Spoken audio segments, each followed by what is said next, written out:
Materi kali ini saya akan menjelaskan mengenai bagaimana kaitan antara studi literatur dan studi banding.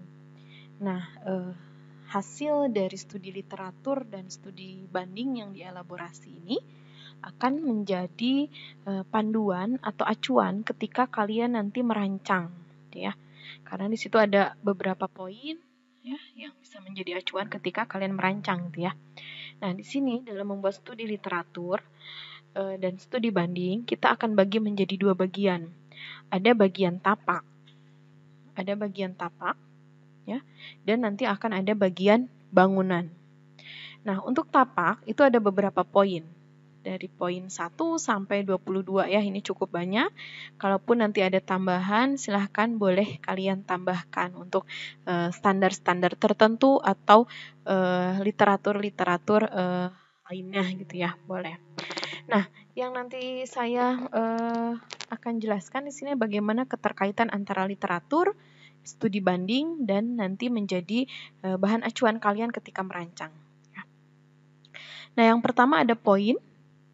Poin ini kita bagi, ada poin untuk faktor tapak dan ada faktor bangunan. Kita mulai dulu dari bangunan, nah ya, dari tapak ya.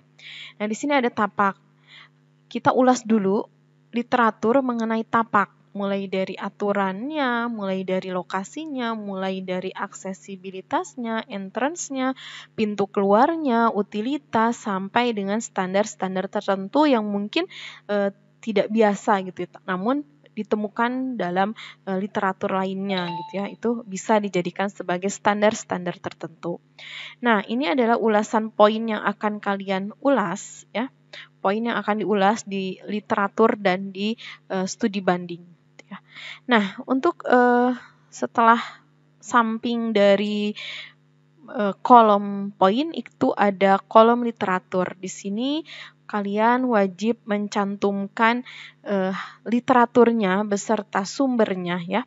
Wajib ditulis sumbernya, tidak boleh dari Wikipedia atau blog, hanya boleh dari buku, jurnal, proceeding, paper ilmiah atau sumber lain yang dapat dipertanggungjawabkan secara akademik gitu ya. Mungkin kalau arsitek boleh dari web-web resmi arsitektur gitu ya, misalkan Arts Daily gitu ya, itu boleh, itu masih bisa dipertanggungjawabkan gitu ya. Nah, setelah kolom literatur, tambahkan kolom kasus A. Ya, di sini ada kolom kasus A. Kasus A yang akan dibandingkan dan kasus B yang akan dibandingkan. Membandingkan itu minimal 2. Namanya juga membandingkan ya, tentunya harus minimal itu 2, ada yang dibandingkan. Nah, yang dibandingkan ini usahakan kasusnya itu sama, sebanding ya, jeruk dengan jeruk gitu ya, jangan jeruk dengan apel gitu ya. Jadi kalau misalkan kalian bikin coworking, ya bikin juga coworking juga gitu ya, sebelahnya jangan yang B-nya jadinya misalkan area perkantoran gitu ya, perkantoran pemerintah, kantor pemerintah gitu, itu kan tidak sebanding. Jadi tolong cari yang sebanding gitu ya. Nah, kemudian di kolom selanjutnya dari kolom studi banding itu ada kesimpulan. Kesimpulan ini merupakan uraian dari setiap poin gitu ya. Disimpulkan. Kesimpulannya muncul dari kasus A dan kasus B yang dianalisis berdasarkan literatur. Jadi di kesimpulan ini sudah ada elaborasi antara studi banding dan studi literatur gitu ya. Misalkan contohnya untuk fasilitas itu saya kasih contoh misalkan fasilitas ya. Ini contohnya misalkan kalian membuat coworking space gitu ya, yang kasus SPA 4 ya. Nah, misalkan fasilitas, di situ literaturnya ternyata menurut Susanti di tahun 2018 bahwa coworking space itu wajib ada ruang komunal dan parkir untuk area fasilitas area tapaknya. Itu wajib ada ruang komunal dan parkir. Itu kata Susanti. Nah, kemudian kalian cari studi bandingnya. Misalkan kalian cari coworking yang A mengatakan bahwa fasilitas tapak untuk coworking space itu ada taman baca atau diskusi, kemudian ada parkir, ada kafe taman, dan ada gazebo. Nah, sedangkan menurut kasus B, coworking yang B mengatakan bahwa dia ada, bukan mengatakan ya, bahwa di coworking yang B itu fasilitas yang disediakan di area tapak itu ada taman tematik, kemudian ada parkir dan ada amfiteater gitu ya. Nah, kesimpulannya kalian bisa simpulkan nih. Kesimpulannya kalian bisa gabungkan dari ketiganya, dari literatur, kemudian dari studi banding atau kasus A dan kasus B itu disatukan.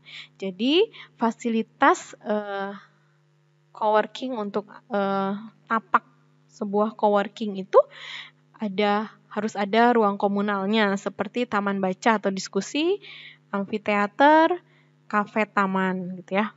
Kafe taman juga bisa gitu ya. Nah, kemudian ada juga gazebo dan yang terakhir itu parkir. Kita lihat ruang komunalnya apa aja. Ruang komunalnya itu dia gabungan dari kasus A dan kasus B. Di kasus A ruang komunalnya ada apa? Ada taman baca atau diskusi, itu kan area komunalnya ya. Kemudian ada kafe tamannya. Nah, kemudian kalau di kasus B, ruang komunalnya berupa apa? Berupa misalkan taman tematik. Nah, itu bisa dimasukkan menjadi satu kesatuan gitu ya, ruang komunalnya. Nah, kemudian gazebo. Kalau gazebo didapat dari mana? Gazebo itu didapat dari kasus A. Di kasus A terdapat fasilitas tapak sebuah coworking itu ada gazebo. Silahkan boleh dimasukkan ke kesimpulan. Kemudian ada parkir. Parkir itu merupakan fasilitas yang ada di literatur itu wajib ada, di kasus A juga ada, di kasus B juga ada. Ya. Nah, kemudian amfiteater. Amfiteater itu didapat dari mana? Dari fasilitas tapak coworking yang di kasus B gitu ya. Jadi satu kesatuan, dijadikan satu ya, dari literatur kasus A dan kasus B itu dijadikan satu, disimpulkan gitu ya. Itu contoh dari fasilitas tapak dari sebuah coworking gitu ya, contohnya. Nah, selanjutnya ada studi literatur atau studi banding berdasarkan bangunan. Jadi kita kalau membuat studi literatur, studi banding maupun analisis tapak, usahakan dibedakan ya, ada dua, ada dibedakan dari tapaknya, kemudian dari bangunannya gitu ya. Nah, sekarang kita coba lihat dari bangunannya. Sama ya, poin pertama, di kolom pertama itu ada poin yang akan diulas. Di dalam sebuah bangunan coworking itu harus ada apa saja. Cari literaturnya ya. Kemudian di sebelah literatur ada studi kasus A-nya. Kemudian sebelahnya lagi ada kasus B-nya. Dan selanjutnya ada kesimpulannya, gabungan dari studi literatur, studi banding dari kasus A dan kasus B gitu ya. Nah, saya akan beri contohnya dari fasilitas juga, fasilitas bangunan. Ya.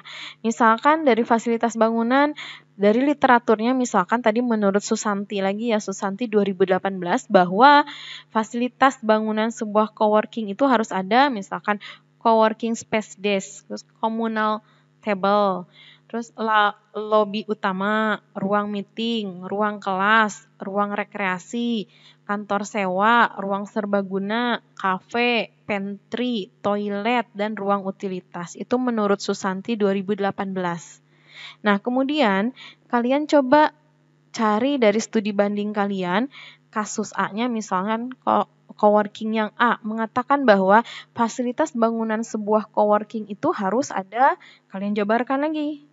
Ya, kalau di coworkingnya A itu ada apa aja fasilitas bangunannya gitu ya, dijabarkan. Kemudian jabarkan juga yang di kasus B ya. Di kasus B kalian jabarkan juga coworking fasilitas yang ada di coworking space itu di bangunannya ada apa saja. Kalian jabarkan di sini. Nah, kesimpulannya apa?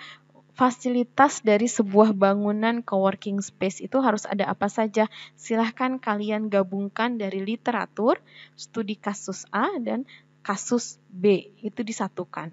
Ya. Kalau ada dua, ini kan semuanya hampir ada ya. Coworking space desk, itu literatur ada. Di kasus A ada, di kasus B ada. Berarti di kesimpulannya juga ada ya.